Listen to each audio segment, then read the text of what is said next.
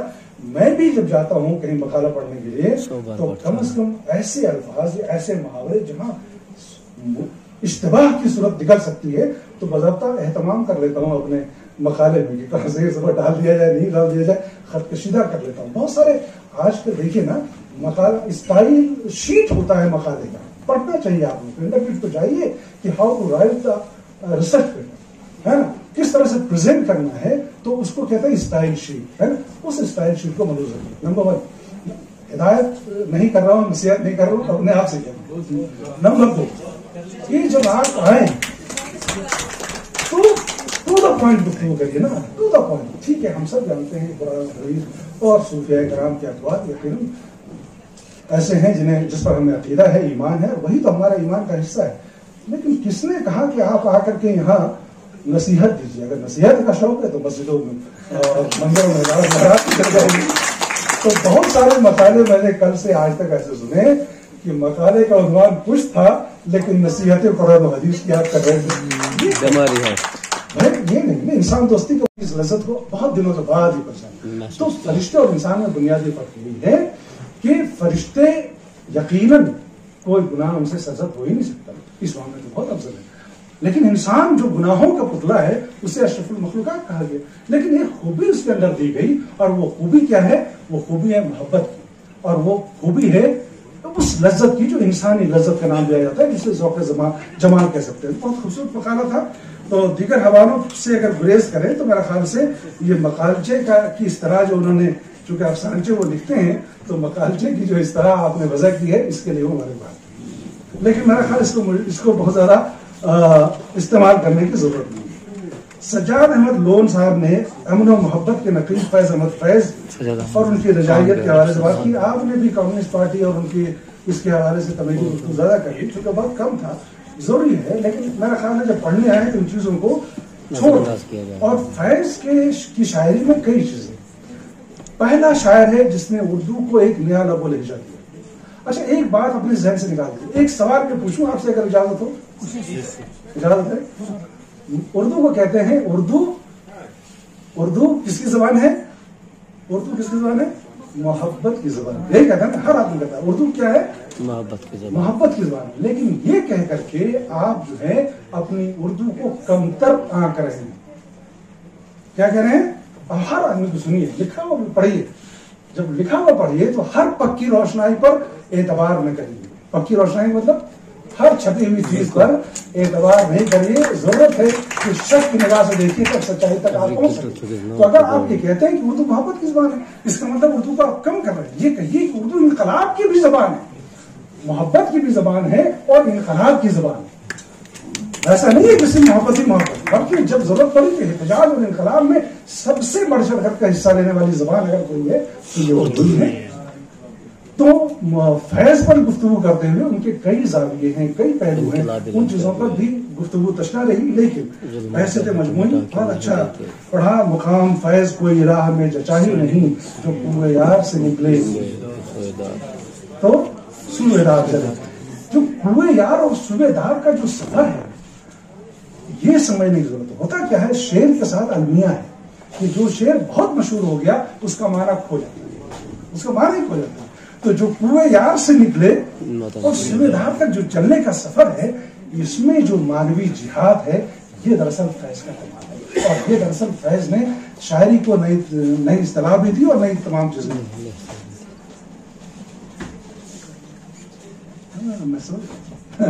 ٹھیک ہے. تو مجموعی طور پر یہ جتنے مقالے تھے ان مقالوں کو میں نے بہت غور سے